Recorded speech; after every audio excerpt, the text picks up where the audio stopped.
just as I think I am figuring it out, bang, now comes another bombshell.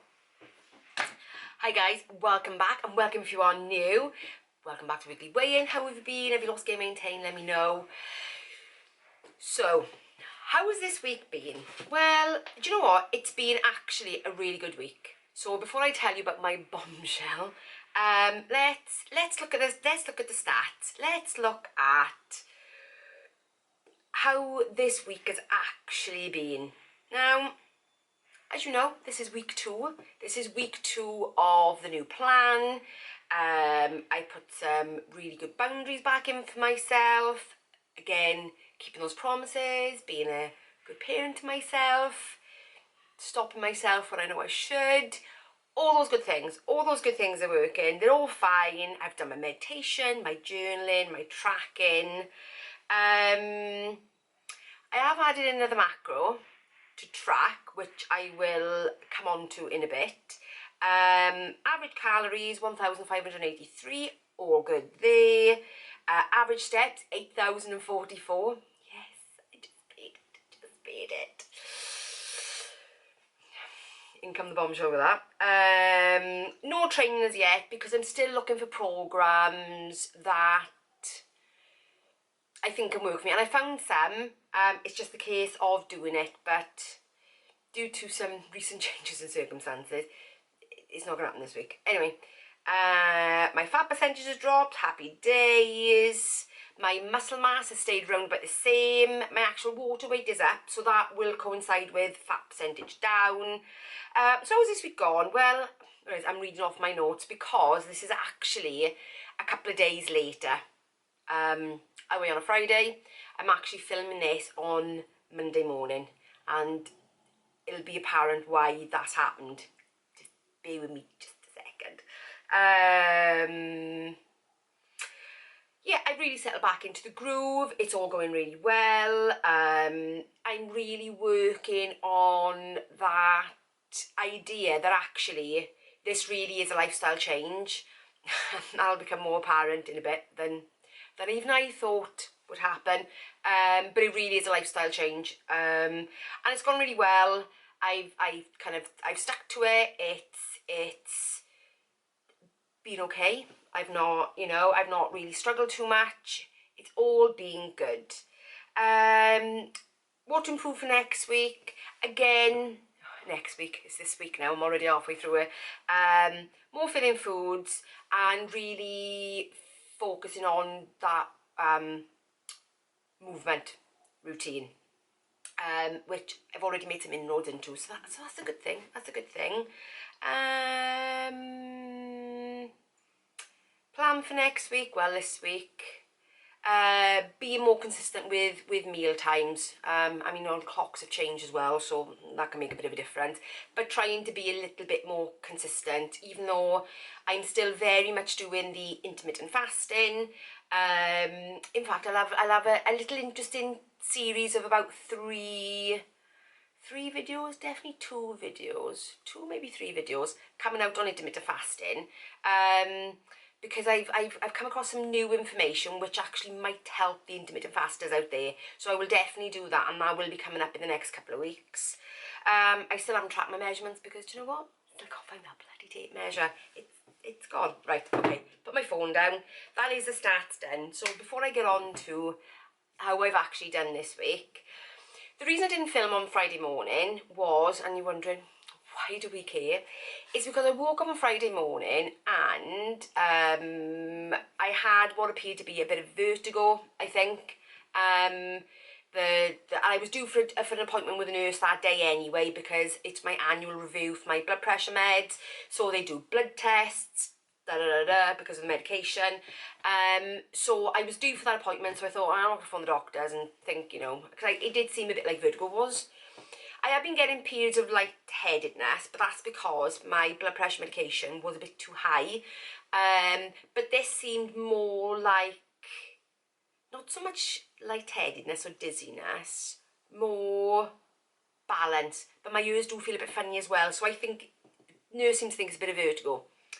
Anyway, so that kind of really threw me out on Friday morning, which meant that I couldn't really film, I couldn't really do anything, I couldn't drive anywhere, because my head felt really woozy if I moved too quickly. So that's why I think it was a vertigo, if I moved too quickly.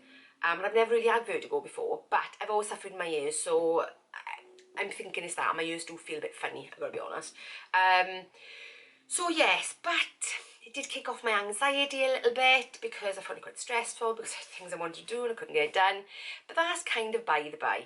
Anyway, so I went to my nurse's appointment in the afternoon to get my blood test results back and to give her my blood pressure readings, because I had said to her the previous week that I was getting these moments of dizziness, and she said, you know, because the doctor had hiked my blood pressure tablets on a bit of a whim.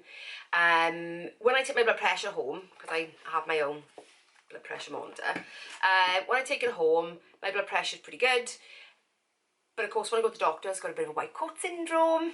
You know, me being a bit extra. You'd be no surprise there. Every time I go there, obviously my blood pressure goes up a bit, because I find the process, it stresses me out, and it's the most ridiculous thing, but it just does, and that pushes my blood pressure up. Even when I take it in the house, I could take it about 4 times before I get a good reading. Not a good reading, like I'm the best, like an accurate reading, if that makes sense. So, she said, right, do your own blood pressure testing. She said, bring your monitor in with you. She said, we'll take your blood pressure with yours and ours to see whether they correlate, and if they do, we know your blood pressure machine is right, and then we can look at your blood pressure stats, and then I can have a chat with the doctor on that, and you can get your blood test results at the same time. Happy days, right? Went in there, explained a bit about my vertigo thing in the beginning. She said, yeah, sounds like vertigo. I said, right, happy days, that's fine. And I felt a bit better by the afternoon, so that was okay. So then she said, blood pressure, went through all that, and she said, well, she said, it really is on the low side, but, and I said, look, I said, not being funny, I said, I travel on the motorway every single day for work. If I have one of those dizzy spells on the motorway, it's not going to be a good thing. She went, fair point. So I said, if I was sat in the house all day, don't get me wrong, a friend of mine, her mother just collapsed for the same thing because her blood pressure was too low because the medication was too high. Anyway, by the by. So she said, let me have a word with the doctor. She said, while I do that and sort that out, she said, your blood tests are in. I said, all right, okay. And she said, we're a bit concerned, because your cholesterol. Now, they always say that, because my blood cholesterol is always above 5.5. So anything above 5.5, they're always concerned, because that's where the maximum they want it to be. So I went, all right, okay. Then I was expecting to say, because it was 5.9 the last time, I was expecting to say, oh, yes, 5.8, 5.9. And she said, oh, it's 7.6. I went, what? And she said, it's 7.6. And I went, hang on a minute. I said 7.6. She said 7.6. And I said, but it was 5.9 the last time when I did it in January. She looked back over my readings, and she was like, oh yeah, she said 5 points. She said, before that it was like 6.2. She said, oh, so what's happened? What's changed? And I was like, I said, I don't know. I said, because I explained on this weight loss journey that, yes, my weight loss has been slower this year, but I was pretty much eating the same things. And then she said to me, right, okay, well, the doctor wants you to have a chat with the pharmacist about starting statins. And I said, I am not taking statins. I am not doing it. If any of you are on statins out there and you get on with them, great. Because I know I can control you with my diet, that's what I want to do, because I know that even my blood pressure medication has side effects. In fact, even my blood pressure medication can actually increase your cholesterol. So, and that was the one thing that had changed since last year, the fact that they'd increased my medication. So that could have been a contributory factor towards my cholesterol going up. So I know the more medications you take, obviously the more side effect, and the more you end up taking other medication to combat the side effects of the medication. And I know that I can bring it down with my diet. So I was like, I said, no, absolutely no way. I've proven that I can do it with my diet. I just need to figure out what that was that I was doing and do it again. I said, because, I said, it's not an exact science. Perhaps it is an exact science, but it, for me, feels very much stabbed in the dark. And I don't know about you, if any of you have got high cholesterol out there, have you found the same thing? I mean, because for me, it sent me down another rabbit hole again of researching cholesterol and researching high cholesterol. What can you do to combat it, bring it down? What are the implications? So, and even I had a conversation with the nurse at the time, and she said, right, okay, she will give you till January, the end of January. She said, we'll do another test then, which is what they've done before, every 3 months, because you need 3 months to see a change. So, and she said, look, there are a lot of things that can affect it. She said saturated fat, she said research lipids, she said stress, and I thought, I could say yes to probably pretty much a lot of them. So that's what I've done. I've kind of done a deep dive really into what I did over the 3-month period leading up to that 5.9 reading, and what I've done over this year. Now, the last 3 months also include my trip to Italy, and whilst I was in Italy, I ate, even though I didn't put weight on, I did almost eat my body weight in cheese. So cheese contains high saturated fats, and obviously high saturated fats are known to increase your, I always get this one wrong, is it your LDL? Increases your LDL cholesterol, which pushes then your cholesterol figure up. So that was included in it, and when I look back, yes, the one thing that was in this one that wasn't in my previous one was the fact that I've started eating Chinese more often. Again, lots of saturated fat. I did look at my dairy because, as you know, I eat full fat dairy, and I have done for a long time now. I looked at the dairy, and even in my last reading, the 5.91, I was eating full fat cheese, full fat yogurt. Then the only difference was in the dairy was I was eating Anchor Light and not eating normal butter. So 3 things that changed was the increase in my medication, the changing of butter, but then again, I'm very tight on my portion control with it. So could that be enough? I don't know. And tablets, that, eating Chinese, because I wasn't doing any takeaways then at all. And that's probably why my weight loss hasn't gone so well this year. It's because I've started integrating those things back in. Because, you know, you think, well, it's life, why can't you have something? And even she turned and said to me, well, look, you know, don't eliminate them completely, still have them as a treat. And I'm thinking, I need to do a personal research on this, because you know me, guys, if you've been around a length of time, human guinea pig, I like to test things out for myself. And I think the only way I can do that is by putting in control measures and then saying, right, okay, if I do these things and I take into account these things, then this is the result it returns. Now, I've done my research, and I'm sure there's more to do on cholesterol, and there are lots of things that do affect it. Stress does, and I know that stress has been a big factor for me this year. Still trying to bring that down. Like I said, medication, but that's been reduced now, so happy days, because they looked at my blood pressure thing and said, well, actually, yes, we can reduce it, so that's good. And I'm on a lower dose now, and I've been checking my blood pressure, and it's all good, so I'm happy with that. The other good thing was, actually, is that when she looked at my, oh, I've got 7 coming out. When she looked at my, oh, that's really strong, isn't it? Oh, if I do that, is that better? When she looked at my, oh, actually, she didn't mention it, but I said to her, what about my blood sugar? Right, oh no, guys, let me close that curtain because that is so bright. Is that better? I think the sun's gone back behind the cloud now.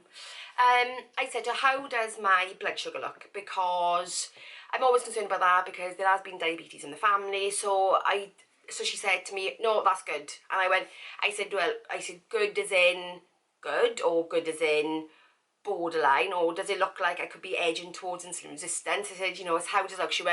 She said, you couldn't be further away. She said, you're so far away from insulin resistance, type 2 diabetes. She said, it's as normal can be. She said, that is not something you have to worry about. So I said right. So we started talking about things about the cholesterol, about blah, blah. And I said, you know, I said carbs, what all that kind of stuff. She said, look, she said, your body quite clearly deals with carbs really well. And that makes sense why I don't have problems with things like breads and pastas and stuff like that with my weight loss. She said your body deals with carbs really, really well. She said I can see that from the Americans call it A1C results. We call it something different here, but I can't remember what it's called. And she said clearly your body deals with it really, really well. So she said I don't think that is an issue. She said I would look at your saturated fats, lipids, right. So I have fallen down that rabbit hole. Now see, like me doing that curtain distracted me from my thought process. So yes, so markers, parameters, that's what I was at, wasn't I? So the kind of plan going forward is, and on my NutriCheck, because I still use NutriCheck, on my NutriCheck I have changed my if you go NutriCheck, on the side you can track a macro. So I've changed my macro tracking to saturated fat. So what I'm going to do is, oh, I went to lean on that then, my elbow went. What I'm going to do is, I'm going to, I think, reduce back my butter back to Floral Light, either Floral Light or something like that's an olive oil based one. I'm gonna give that a go because quite a few people in my family do have high cholesterol. Now there are certain things that are hereditary. Like blood pressure in my family, that is a bit of hereditary as well. My mother had it, my grandfather had it. I say had it because both of them are no longer here, and that's partly to do with it. So I know for me, blood pressure is something I'm going to look at seriously. I know my sister's got high cholesterol, so she's on statins. So it may be a factor. So there are extra precautions you can take on top of your eating if hereditary factors are a bit of an issue. So what I'm going to do is, I'm not going to take that additional step just yet, because I want to go back to that lower saturated fat diet, and that is going to mean sacrifices, guys. It's going to mean sacrifices, and I got Christmas in between as well. So yeah, so I am going to take things back up my diet, like sausage,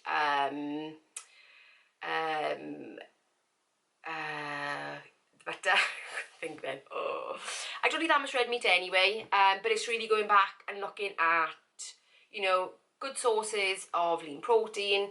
It's looking at 50% veg on my plate, which I was trying to do anyway. So I'm scaling it back. I'm scaling it back and keeping a check on my saturated fat, and I'm trying to make sure that saturated fat is no more than 10% of my daily calories, and I can track that with my NutriCheck. So I think I've rambled for long enough on that. So that is my bit of a bombshell for today, and that's why I think it's taken me a couple of days to film it, because I wanted to kind of wrap my head around it a little bit before kind of mentioning it. And some people might say, well, I don't really need to mention it, but I think it's important because if you suffer with high cholesterol out there, and statins have been something for you, I'm not saying you shouldn't take statins, because if that is the way you want to go, you know, because this is playing with your health, and I am acutely aware of that, is the fact that what I'm doing is actually playing with my health, because I know statins would bring my cholesterol down, but I want to try and do that for myself because I don't want those additional side effects. So I wouldn't recommend anybody to do what I do. Do what you need to do and do what the doctor tells you, as long as you agree with it, if that makes sense. But I want to be able to show you if it's possible. And I say if. I know I've done it before, but can I do it again? That's the thing. But anyway, how did I actually do this week? Well, this week I actually lost 1.1 pound. Happy days. Quite happy about that. But anyway, guys, that is it. And if you've enjoyed this video, give me a thumbs up. And if you're new around here, consider subscribing. And if not, I will see you in the next one. Bye, guys.